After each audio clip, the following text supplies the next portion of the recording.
Welcome to TV 49 news. Doctor B R Ambedkar Konaseema జిల్లా P గణవరావు MLA గెడ్డి Satyanarayana camp office వద్ద జరిగిన ఉమ్మడి తూర్పు పశ్చిమ గోదావరి జిల్లాల గ్రాడ్యుయేషన్ ఎన్నికల సన్నాహక సమావేశంలో ఇన్ఛార్జ్ మంత్రి కింజారపు అచ్చెన్నాయుడు పాల్గొన్నారు. పి గణవరం నియోజకవర్గంలో ఉన్న బూత్ కన్వీనర్లకు ఇన్ఛార్జ్ మంత్రి కింజారపు అచ్చెన్నాయుడు దిశానిర్దేశం చేస్తున్న సమయంలో జన సైనికులు ఇన్ఛార్జ్ మంత్రిపై ఆగ్రహం వ్యక్తం చేశారు. విశాఖ ఉక్కు పరిశ్రమ ప్రైవేటీకరణను నిలుపుదల చేసే విషయంలో, రైల్వే జోన్ డివిజన్ రాష్ట్రానికి నిధులు తెచ్చే విషయంలోనూ ముఖ్యమంత్రి చంద్రబాబు నాయుడు పాత్రను ఎక్కువ ప్రస్తావించడం, పవన్ కళ్యాణ్ పాత్రను ప్రస్తావించకపోవడంతో జన సైనికులు మండిపడ్డారు. దీంతో ఎమ్మెల్యే గెడ్డి సత్యనారాయణ కార్యకర్తలను సముదాయించే ప్రయత్నం చేశారు. ఇన్ఛార్జ్ మంత్రి కింజారపు అచ్చెన్నాయుడు వెంటనే ఉలిక్కిపడి, కూటమి ప్రభుత్వం అంటేనే చంద్రబాబు నాయుడు, పవన్ కళ్యాణ్, పురంధేశ్వరి ముగ్గురు కలయికే కూటమి అని, పవన్ కళ్యాణ్ లేకుంటే ఎన్డీఏ లేదని సభను తొందరగా ముగించి మంత్రి అచ్చెన్నాయుడు వెళ్లిపోయారు. ఇప్పుడు మంత్రి గారు వివరణ ఇచ్చారు, మనం పాముగా ఉండండి, అయిపోయింది. ఇక ఎవరో రెచ్చగొడతా ఏం మాట్లాడవద్దు.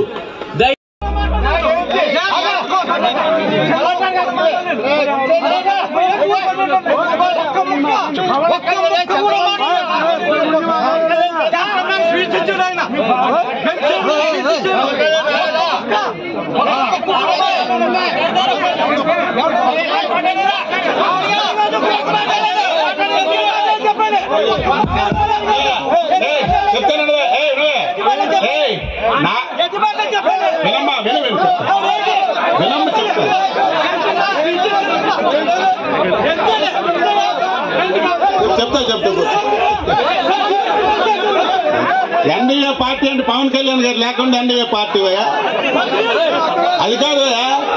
ఎన్డీఏ పార్టీ అంటే పవన్ కళ్యాణ్ గారు లేకుండా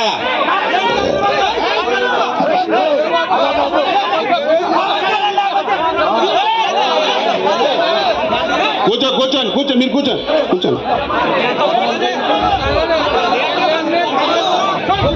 కూర్చోవా కూర్చోండి. వాళ్ళు చెప్పిన తప్పేం కాదు. వాళ్ళు చెప్పిన తప్పేంటి? నువ్వు ఊరుకో, నీకెందుకు ఊరుకో? వాళ్ళు చెప్పిన తప్పేం కాదు కదా, దానికి దిష్టి ఎందుకు? అదే నేను చెప్తాను కదా.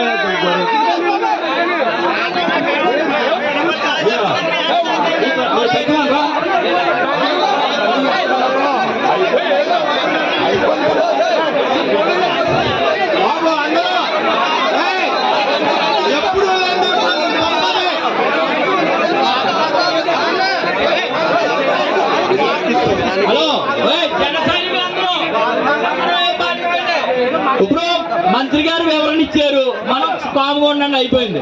ఇక ఎవరో రెచ్చగొడతా ఏం మాట్లాడవద్దు. దయచేసి మేము కోరింది, మన నియోజకవర్గం మంత్రి గారు మొట్టమొదటిగా వచ్చారు కాబట్టి మనం ఆయన్ని గౌరవించుకోవాల్సిన బాధ్యత మన మీద ఉంది. నాయుడు గారు, పవన్ కళ్యాణ్ గారు కృషి, మళ్ళీ విశాఖ ఉక్కుకి డబ్బులు ఇచ్చారంటే చంద్రబాబు నాయుడు గారు, పవన్ కళ్యాణ్, ఎన్డీఏ ప్రభుత్వం కృషి. ప్రతి దాంట్లో వీళ్ళు కృషి వల్లే వచ్చింది తప్ప ఏదో ఒక్కల వల్ల ఏది జరగదు. మూడు పార్టీలు చాలా చక్కగా ఎక్కడ ఇబ్బందులు లేకుండా అన్ని విధాల ముందుకెళ్తుంది. మీరు అర్థం చేసుకోమని మరొకసారి మీ అందరికీ తెలియజేస్తూ, మీ అందరికీ ఒకటే తెలియజేస్తున్నాను. రేపు ఈ ప్రభుత్వం కూర్చోండి మీరు కూర్చోండి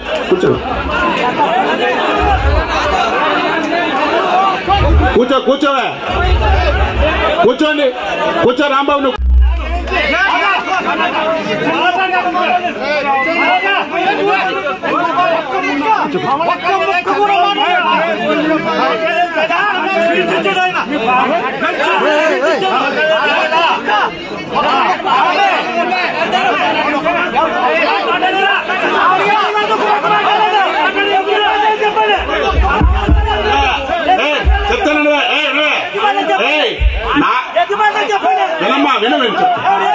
వినమ్మ చెప్తా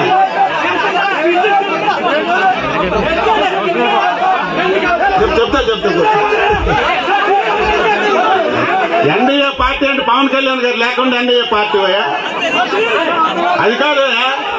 ఎన్డీఏ పార్టీ అంటే పవన్ కళ్యాణ్ గారు లేకుండా. వేదిక ముందున్న జనసేన, టీడీపీ, బీజేపీ నాయకులకు అందరికీ శుభావందనలు.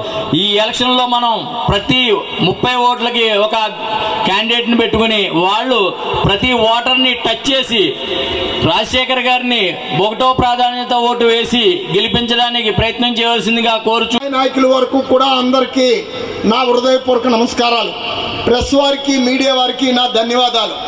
ముఖ్యంగా ఎమ్మెల్సీ ఎన్నికల నిమిత్తం మరి నామినేషన్ ఘట్టం 3వ తేదీ నుంచి 10వ తేదీ వరకు రావటం జరిగింది. ఎమ్మెల్యే ఆనందరావు గారికి, సీనియర్ నాయకులు మరి మండపేట ఎమ్మెల్యే జోగేశ్వరరావు గారికి, మన ప్రధాన కార్యదర్శి మన సన్నాహకానికి ఇచ్చేసినటువంటి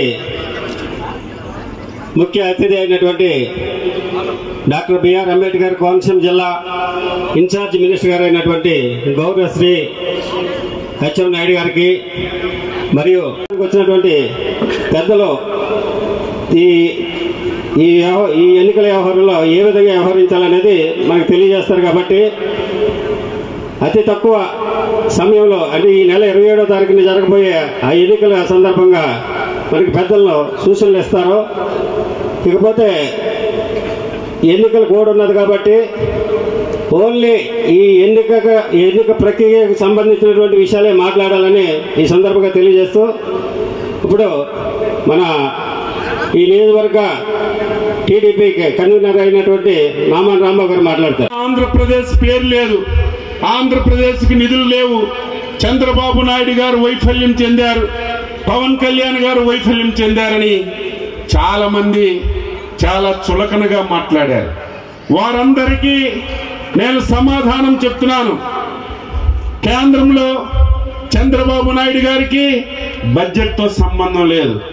ఎప్పుడు ప్రధానమంత్రి దగ్గరికి వెళ్ళినా ఒక గ్రీన్ ఛానల్ మన ముఖ్యమంత్రి చంద్రబాబు నాయుడుకు ఉంది. 7 మాసాల్లో బడ్జెట్లో ఒక పైసా పెట్టలేదు. అయినా సరే ఈ 7 మాసాల్లో ఎప్పుడు ఆంధ్రప్రదేశ్ సాధించినటువంటి విజయాలు సాధించాం. పోలవరం ప్రాజెక్టు గోదావరిలో కలిపేశారు. 5 సంవత్సరాలు ఒక పని చేయలేదు. 7 మాసాల్లో చంద్రబాబు నాయుడు 12,500 కోట్లు తెచ్చి రేపు 2027కి పోలవరం కట్టి నీరివ్వాలని నిర్ణయించాం. ఒక వ్యక్తి ఉంటాడు, ఆయనే ప్రతి ఒక్కరి దగ్గరికి వెళ్ళి 1కి 2 సార్లు 2కి 3 సార్లు కలవాలి. ఆయనకి నచ్చ చెప్పాలి, ఎందుకు మీరు ఎన్డీఏ అభ్యర్థి కోటేయాలి అని చెప్పి మీరు నచ్చ చెప్పగలిగితే అందరూ కూడా మన కోట్లు వేస్తారని ఈ సందర్భంగా తెలియజేస్తూ, చాలా సందర్భాల్లో చెప్పాను. కోనసీమ ఒకప్పుడు అందాల సీమ. ఈ రాష్ట్రంలో అన్ని జిల్లాల కంటే ఈ ప్రాంతం ధనిక ప్రాంతంగా ఉండేది. ఈరోజు ఏదైతే మెట్ట ప్రాంతాలు ధనిక ప్రాంతాలుగా తయారయ్యాయి. ఈ ప్రాంతం అంతా వెనకబడింది. కారణం ఏమిటి? పంటలు సరిగా పండడం లేదు, కాలువలన్నీ పూడుకుపోయాయి. ప్రతి కాలువలో మొక్కలు 5 సంవత్సరాలు తట్టిన మట్టి తీయలేదు, ఒక కాలువ బాగు చేయలేదు. చాలా మంది పంటలు పెట్టగా క్రాప్ హాలిడే ఇస్తున్నారు. అందుకే ఈ ప్రభుత్వం వచ్చిన తర్వాత ఎన్డీఏ ప్రభుత్వం, చంద్రబాబు నాయకత్వం, పవన్ కళ్యాణ్ గారి నాయకత్వంలో కార్యక్రమాలు ఏంటమ్మా? ఆంధ్రప్రదేశ్ ప్రజలు 22 మంది ఎంపీలను గెలిపించారు. 22 మంది ఎంపీలను గెలిపించకపోతే రాష్ట్రంలో చాలా సమస్యలుండే. 22 మంది ఎంపీలు గెలిచాం. కేంద్రంలో మన పలుకుబడి పెరిగింది. ఈరోజు కేంద్ర ప్రభుత్వం ఆర్థికంగా మనకు సహాయపడుతుంది. కాబట్టి ఈ 7 మాసాలు కనీసం మనం ఈరోజు నిలదొక్కుకోగలిగాం. నిన్న లేదు మొన్న మీరు చూశారు, కేంద్ర ప్రభుత్వం బడ్జెట్ ప్రవేశపెట్టింది. ఎనలేనటువంటి కార్యక్రమాలు రైతుల గురించి, రైతు అనుబంధ కార్యక్రమాల గురించి, వ్యవసాయ అనుబంధ కార్యక్రమాల గురించి 1,75,000 కోట్లు కేటాయించింది. మనం మొత్తం అందులో చాలా వరకు ఈ రాష్ట్రం తీసుకురావచ్చు. ఈ రాష్ట్రంలో మొన్న పెట్టిన బడ్జెట్ వల్ల అనేకమైనటువంటి మంచి కార్యక్రమాలు. ఒక్క ఉదాహరణ మీకు చెప్తాను. ఎన్డీఏ ప్రభుత్వం స్వాతంత్రం వచ్చింది, 70 సంవత్సరాలు దాటిపోయింది. ఎక్కడ వెళ్ళినా తాగడానికి నీళ్లు లేవు. ఆడవాళ్ళు కోసిళ్ళ దూరం నుంచి వెళ్ళి నీళ్లు తెచ్చుకుంటున్నారు. దీనికి ఎక్కడైనా ఫుల్ స్టాప్ పెట్టాలని కేంద్ర ప్రభుత్వం జల్ జీవన్ మిషన్ కింద 5 సంవత్సరాల్లో ఈ రాష్ట్రంలో దేశంలో ప్రతి ఇంటికి స్వచ్ఛమైన తాగునీరు ఇవ్వాలని ఒక నిర్ణయం చేసింది. గత 5 సంవత్సరాల ప్రభుత్వం ఈ దేశంలో అన్ని రాష్ట్రాలు, ఒక రాష్ట్రం అయితే 1,25,000 కోట్లు జల్ జీవన్ మిషన్ కింద రాష్ట్రానికి తీసుకొచ్చి ప్రతి ఇంటికి మంచినీటి ద్వారా కుళాయి ద్వారా మంచినీరు ఇచ్చారు. మన రాష్ట్రం తీసుకుంటే 2,000 కోట్లు కూడా వాడలేదు. అది కూడా రోడ్డులు తవ్వి గొట్టాలేశారు. గ్రామాల్లో నీరు లేదు, చాలా అవస్థలు పడ్డారు. ఆ ప్రాజెక్టు 2025 మార్చితో కంప్లీట్ అయిపోతుంది. చేతుల్లో డబ్బులు లేవు. మనం కూడా ఎన్నికల్లో హామీలు ఇచ్చాం, రేపు గెలిస్తే ప్రతి ఇంటికి స్వచ్ఛమైన నీరు ఇస్తామని. ఈ 7 మాసాల్లో 7 సార్లు మన ముఖ్యమంత్రి గారు ప్రధానమంత్రి గారికి కలిసి, కేంద్ర ప్రభుత్వానికి కలిసి, పవన్ కళ్యాణ్ గారు కలిసి ఏదైతే జల్ జీవన్ మిషన్ ఉందో 2025 క్లోజ్ అయిపోతుంది. దయవుంచి మా రాష్ట్రం ఒక పైసా వాడుకోలేదు, నీరు లేక చాలా అవస్థలు పడుతున్నాం. ఈ ప్రాజెక్ట్ ని ఇంకొక 3 సంవత్సరాలు పొడిగిస్తే మేము వాడుకుంటామని ప్రధానమంత్రి గారికి పవన్ కళ్యాణ్ గారు, చంద్రబాబు నాయుడు గారు చెప్తే నిన్న కేబినెట్ లో మీరే చూశారు. జల్ జీవన్ మిషన్ ప్రాజెక్టు 2028 వరకు పొడిగించారు. శుభవార్త, జోన్ ఇచ్చారు కానీ వైజాగ్ డివిజన్ ఎత్తేశారని చెప్పారు. మళ్ళీ చంద్రబాబు నాయుడు గారు ప్రధానమంత్రి గారితో చెప్పి వైజాగ్ జోన్ ఎత్తడానికి వీల్లేదు అని చెప్పి ప్రధానమంత్రి గారికి చెప్తే ఈ రోజు ఒక మంచి నిర్ణయం తీసుకున్నారు. వైజాగ్ జోన్ తో పాటుగా వైజాగ్ డివిజన్ కూడా ఉంటుందని ఈ రోజు జీవో ఇచ్చారు. That is Chandrababu Naidu NDA ప్రభుత్వం. ఇది ఎవ్వరు కూడా సాధించలేనటువంటి విజయమని ఈ సందర్భంగా తెలియజేస్తున్నాను. మీకు నాకు మనందరికీ తెలుసు, విశాఖపట్నం ఉక్కు ఆంధ్రుల హక్కు. చాలా మంది ప్రాణ త్యాగాలు చేశారు, విశాఖ ఉక్కును సంపాదించారు. చాలా సార్లు నష్టాల్లోకి వెళ్ళింది. విశాఖ ఉక్కు ప్రైవేటైజ్ చేసేస్తామని చాలా సందర్భాల్లో చెప్పారు. ఆ రోజు 2020 సంవత్సరంలో ఇదే విధంగా విశాఖ ఉక్కు ప్రైవేటైజ్ చేస్తామంటే ఆ రోజు ప్రధానమంత్రిగా వాజ్పేయి గారు ఉన్నారు, చంద్రబాబు నాయుడు గారు, ఆ రోజు పార్లమెంటరీ పార్టీ లీడర్ గా ఎర్రన్నాయుడు గారు వాజ్పేయి దగ్గరికి వెళ్లి 1300 కోట్లు తెచ్చి మళ్లీ విశాఖ ఉక్కుని కాపాడారు. మళ్లీ నష్టాల్లోకి వెళ్ళింది. జగన్మోహన్ రెడ్డి వచ్చిన తర్వాత కేంద్ర ప్రభుత్వంతో ఒప్పించి ప్రైవేటైజ్ చేయకుండా ఆపలేకపోయాడు. ఈ దేశంలో 15 కంపెనీలు ప్రైవేటైజ్ చేయాలని కేంద్ర ప్రభుత్వం నిర్ణయం తీసుకుంది. చంద్రబాబు నాయుడు గారు, పవన్ కళ్యాణ్ గారు, మోడీ గారు సహాయ సహకారాలతో ఈ రాష్ట్రంలో ఏవైతే చెప్పామో ఇవన్నీ సాధిస్తాం. ఈ రాష్ట్రం నష్టపోయింది, ఈ రాష్ట్రం చాలా ఇబ్బందుల్లో ఉంది, ఆర్థికంగా చాలా సమస్యలు ఉన్నాయి. ఇవన్నీ మళ్ళీ గట్టెక్కాలంటే ఇంకొక మార్గం లేదు.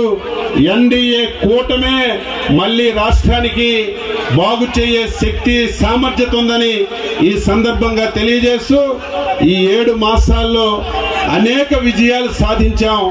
ఈ సాధించడంలో చంద్రబాబు నాయుడు గారు, పవన్ కళ్యాణ్ గారు, మోడీ గారు పూర్తిగా సహాయ సహకారాలు అందించారు.